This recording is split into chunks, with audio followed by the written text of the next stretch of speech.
Welcome, welcome, welcome. Happy Friday, everyone. It's Friday, January 10th, 2025. I'm your host, Jake Brown Radio, and you are watching Mets Daily, your number one source for daily Mets news, information, all the latest.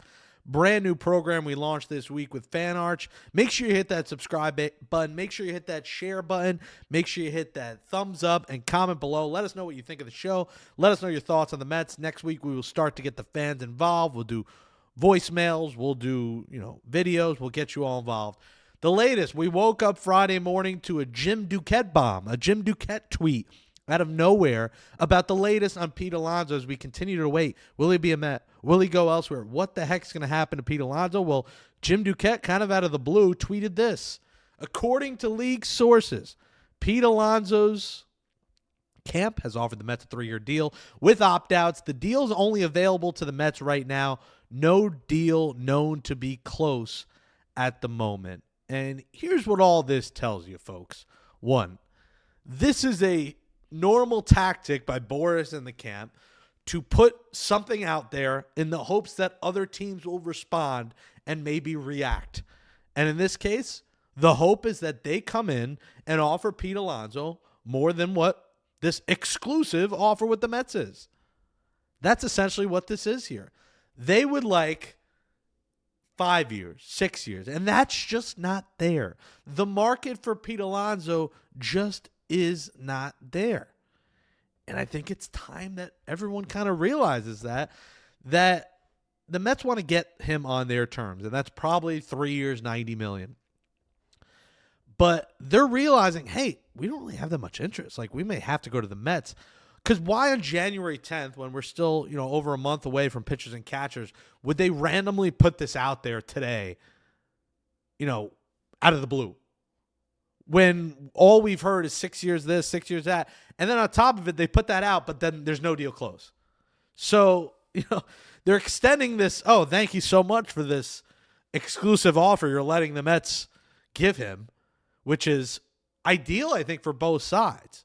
A short-term deal, opt-outs, plural, which you would think means a potential opt-out after both year one and after year two, which gives the Mets a ton of flexibility, which I'll talk about in a second. But multiple opt-outs would be glorious for the Mets because it gives them the option of, hey, if Pete craps the bed in 2025 like he did in 2024, they can move on from him if it's a club option. Now, if it's a team option, he might say, hey, I'm not going to go test the waters again. Look what that did for me after 2024. It didn't do well for me. So the Mets, I think, want to try and get this to be a club option where they control the narrative. They control their future at first base or DH or wherever he ends up in this situation.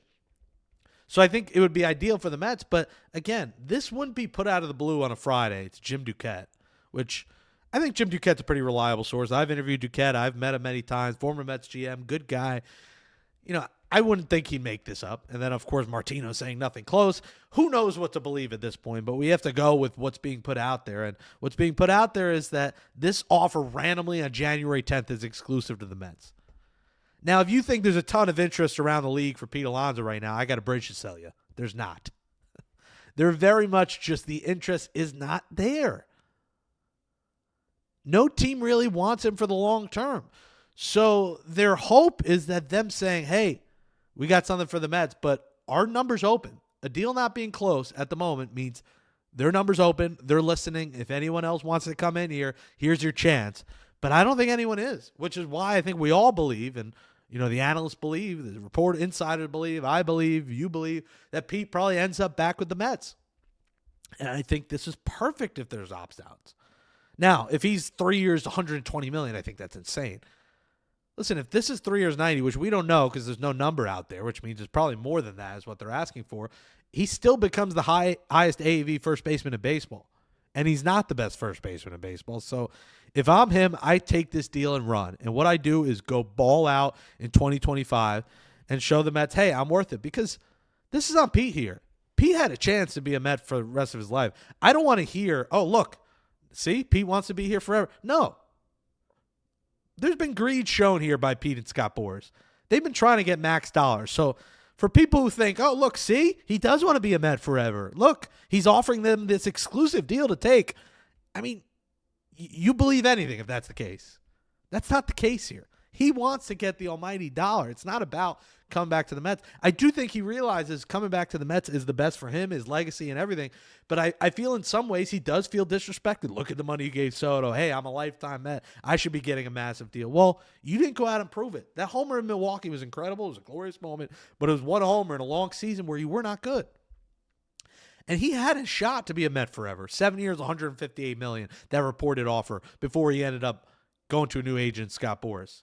That's $22.5 million a year. That's a good amount of money, and it's long-term, 7 years. He would have been set essentially for life with that deal, and now he's probably going to go out next winter and try again for a deal. And for the Mets, you got to love the flexibility if you can get opt-outs, because look at this list of names next year.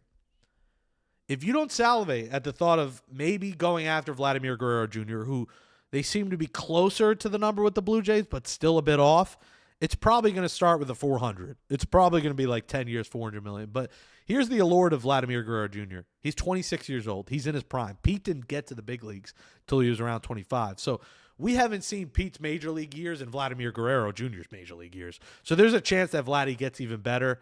You know, power hitter, hits in the clutch, hits for average, gets on base. He does so much for you, and he's the pedigree of, you know, his father being a baseball legend. So that's what the Mets are thinking. And if you don't think Steve Cohen is big fish hunting and thinking about Vladdy next winter, and him and Stearns are saying, hey, look what Juan Soto did for our ticket sales. And that was Steve Cohen's first tweet. Steve Cohen's first tweet back after months was about, look, our tickets exploded after signing Juan Soto. Think about what Vladdy does. Pete Alonso's not exploding ticket sales when he signs with the Mets. But if the Mets were to have Soto, Lindor, Vladdy, now you start thinking championships. Now you start thinking rings. And Vladdy, Lindor, Soto, Mark Vientos, that is a historically good Mets lineup and one of the best lineups in baseball at that point. So they're giving themselves room here if they're opt-outs to go get him. Now, again, if the Blue Jays agree to him, or he goes to the Red Sox or elsewhere, you got to start thinking, you know, other options. You can't put all your chips in the middle for Vladdy, but I do think the Mets set themselves up with opt-outs on Pete's deal to go after Vladdy. I don't think Pete and Vladdy together in the same roster is happening. Both massive egos, both want to play first base. I don't see the Mets giving out $40 million to a DH. This isn't an Ohtani situation where they're a pitcher as well. But if you do lose out of Vladdy, there's other names. Yandy Diaz, obviously a little older, will be 34. He is a club option with the Rays, so they could end up keeping him. You know, they don't know their stadium situation beyond the spring training stadium in 2025 of the Yankees in Tampa. So, you know, their future's unknown. So Yandy Diaz is kind of an unknown. Now, he would be a pivot in a trade as well this year, but it doesn't seem like they're interested in trading him. But we had to put him on the list. You know, good contact hitter, high OBP, you know, really would be a nice addition for the Mets. The other names in free agency outside of Vladdy, Josh Naylor. He's probably the next best name. I'm not that intrigued by Josh Naylor. That's why I have him at 3 on this list, but he is a free agent. He does hit for power. He could hit you 30 homers, driving 90. He is an intriguing option. The other names are if the Mets were to go internal, and then, of course, that's something we've talked about this winter, is Mark Vientos. Can he move to first base? Listen, I don't think he would be a great first baseman defensively, but it's something to think about. You want his bat in the lineup every day. You know, if you have Acuna, you have Mauricio, who could both also play third and second, like, you got to think about Vientos to first. I don't think it's the best option. I would like him to stay at third or be the future DH of this team. That's where I think he serves best, but that is in the cards as well. And then the last option is internal, and that's Ryan Clifford. Ryan Clifford, who entered my TikTok live chat a few weeks ago, was thinking about how about the minors at first base and mentioning himself because he said, how about me? So he's thinking about it. He's thinking about one day being the Mets' future first baseman. And, you know, Ryan Clifford is an intriguing prospect. Now, he's only in Double-A so far, but most of his career has been at first base. He's played 120 games in the minors at first. You know, he played in Binghamton last year, 28 homers, 58 RBIs. His OBP, 128 points higher in Binghamton than it was his average. 231 average, 359 OBP. So Ryan Clifford's a guy who gets on base, he walks a lot, and he is an intriguing option for 2026 down the road for the Mets if they're thinking about that. But if you're a Met fan here, I think you would love 3-year deal, opt out after year 1 and opt out after year 2. That makes the most sense. But just remember, this is randomly being put out there with the hope from Alonso's camp that they get bigger money and bigger year offers from other teams and someone sneaking in at the last minute. But we're getting closer, it feels like. Hopefully they can get this done so we can stop talking about it. Jake Brown Radio, Mets Daily. We'll be back on Monday unless there's breaking news over the weekend. For now, hit that subscribe. Share this with your Mets fan friends. Hit that thumbs up. Give us 2 thumbs up like Ebert and Roper. Comment below at Jake Brown Radio. Follow me on all socials. Thanks to Fan Arch. Without any news over the weekend, if not, have a great weekend, everyone. We'll catch you Monday, January 13th, right here on your daily Mets YouTube home